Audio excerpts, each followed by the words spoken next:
This time, I'd like to talk about how even the Chinese people have finally started to notice something. Specifically, it's about statistics in China.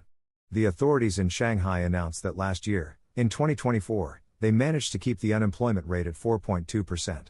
However, there's this thing in Shanghai called a shek, a term commonly used in Chinese. It refers to a single district or block, kind of like what we'd call a block in English. These are often surrounded by walls or fences, with a bunch of apartment buildings or complexes inside, forming one district. This is a common setup, especially in urban areas, and each of these is called a shek. Normally, a shek might have a few hundred households living in it. But the shek we're talking about today is an older one, with only about 100 households, a very small-scale block. What's interesting is that information about the people living in this shek has been uploaded online and has gotten a lot of attention. Let me show you what I mean. In this block, which has just about 100 households, 58 people are registered with something called the Unemployment Mutual Aid Association. Out of those 100 households, 65 have minors, and 28 have elderly people who need care or family support. So, even though there are 100 households, the number of people of working age is less than 100. And yet, 58 of them are part of this Unemployment Mutual Aid Association. This is so far removed from the 4.2% unemployment rate announced by Shanghai authorities that it's drawing a lot of attention. By the way, in China, there's often a big gap between how people perceive unemployment and the official government statistics. It feels different from reality. For example, take a look at this. This is an older article from June 2023, but it says that if someone works even just 1 hour a week, they're considered employed. That's pretty out of touch with how ordinary people feel. If you're only working 1 hour a week, say, some temporary gig, it's incredibly anxious for the worker. They'd probably think, I'm unemployed. But according to the government, as long as you've worked a little, you're not counted as unemployed. They use this trick to keep the unemployment rate artificially low. The numbers put out by the Communist Party are heavily laced with political propaganda and don't reflect reality. If someone's only working an hour a week, they'd feel unemployed. And if there are a lot of people like that in your neighborhood, they might say, let's form a mutual aid group for unemployed people to help each other out, and then join it. So, the gap between reality and the government's claims is so wide that people who see this info online are like, yeah, the government's numbers can't be trusted. Even people outside Shanghai are seeing this and saying, same thing's happening where I live, and it's spreading online. I wouldn't be surprised if information control kicks in soon. By the way, there's also some info about why the people in this particular block are unemployed. Out of the 58 people in the Unemployment Mutual Aid Group, 32 of them used to work at an auto parts factory near their residential area. There were 3 factories like that, and they were employed there. But those factories shut down or stopped production, so they lost their jobs. One reason unemployment is rising is that manufacturing is taking a hit. As a result, in certain industrial zones, almost the entire working population ends up unemployed. But these people can't just sit there with no income forever, right? Here's an interesting statistic. In Shanghai, what's the percentage of food delivery workers over 40 years old? Back in 2021, it was 12%. So, about 1 in 10 delivery workers were over 40, people who, normally, you'd expect to be working in factories or companies. Even back then, it was fairly common. They were probably people who lost their regular jobs and turned to food delivery to make ends meet. But by 2024, last year, that percentage shot up to 37%. These people aren't counted as unemployed in government stats, but from their perspective, they're probably thinking, I lost my job, so I'm doing delivery to scrape by. So, in China right now, the number of people with stable jobs isn't showing up in official figures, but it's dropping significantly. Meanwhile, things like unemployment mutual aid groups are popping up. If you look at Chinese history, this is the same process that leads to the formation of secret societies. In Japan, people might know about the triads, a famous secret society.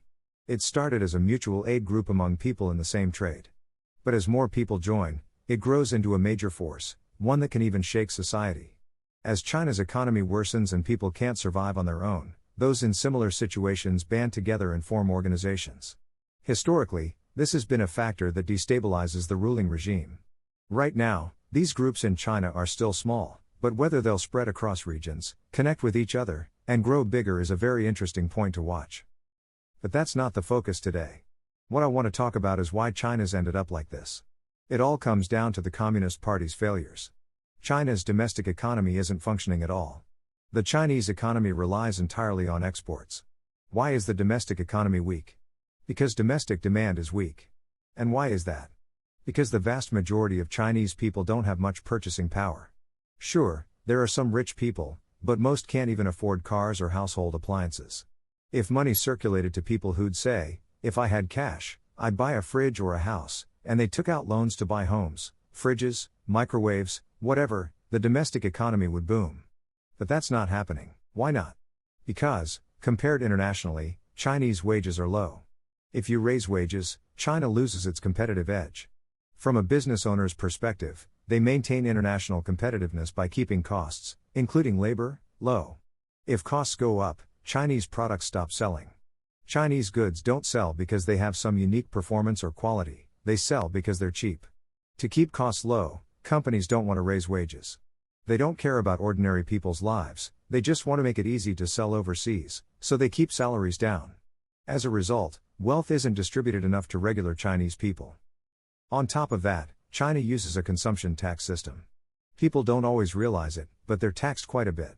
Consumption taxes hit everyone, even those with little money, so it's especially tough on the poor. In theory, if you collect taxes and redistribute them to struggling people, it boosts their spending power and increases domestic demand, a reasonable approach.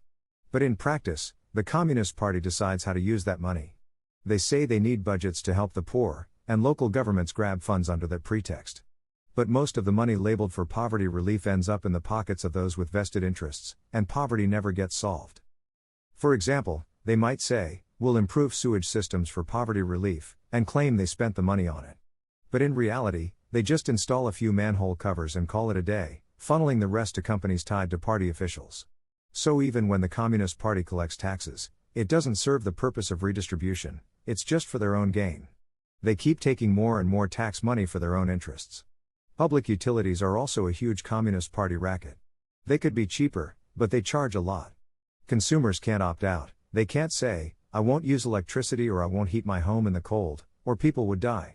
So no matter how hard you work, you're left with almost no disposable income. That's why domestic demand can't grow. After paying for necessities, people have nothing left. For China's economy to work, wages need to rise from the start, and the tax burden, taxes, insurance premiums, needs to lighten. By the way, China does have an insurance system, but it's deducted from your pay, kind of like in Japan. I think they modeled it after Japan's system. That's a hefty burden too. And public utility fees are another Communist Party racket. Sure, they're cheaper than in Japan, but relative to Chinese incomes, they're a significant load. Every year, there are suspicions they're overcharging beyond actual usage, another shady area. Since it's a party racket, even if you question your electricity bill, you can't take it to court to fix it. The courts are run by the party too. So, to sum it up, most people in China right now would spend if they had money, that'd make the economy turn. But no one's acting with the country's bigger picture in mind. Companies want to maximize profits, so they won't raise wages. The party wants to expand its racket, so they jack up taxes. Utility companies hike fees to widen their own interests, they'd never think of lowering them. Everyone's trying to maximize their own gain, which keeps ordinary people from rising up. That's why China's domestic demand doesn't move. So they rely on exports. But now, the West is putting pressure on Chinese exports. If that pillar crumbles, companies that profited from exports have to sell domestically, but there aren't enough buyers in China. Then those companies cut staff, unemployment rises, purchasing power drops further, domestic demand shrinks, and the economy worsens. It's a negative spiral with no end in sight. This spiral won't stop unless the vested interests in China let go of their privileges. That means the number of people struggling to get by in China will keep growing. Sure, some might profit, slash labor costs to the bone, lose the West as a market, but sell to other countries. Japan doesn't heavily restrict imports from China, so some might make money selling here. But for most, things will get worse than they are now. When you can't survive alone, people start saying, let's help each other out. For example, buying in bulk as a group is cheaper than buying alone, a consumption style that's long existed in China. That's how mutual aid groups form. But if those grow into a force, they might take over a local economy. That could be legal or illegal, running underground casinos, drugs, prostitution, whatever.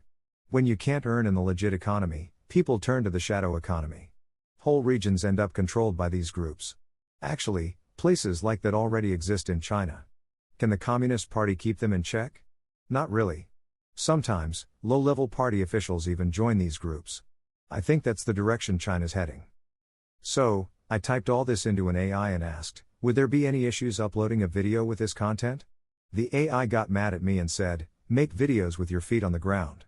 Low wages, high taxes and insurance, and weird utility fees, all that applies to Japan too, doesn't it? For Japanese viewers, their own country matters more than the Chinese Communist Party's garbage policies. I got scolded. What do you, the viewers, think? That's it for this time. See you in the next video.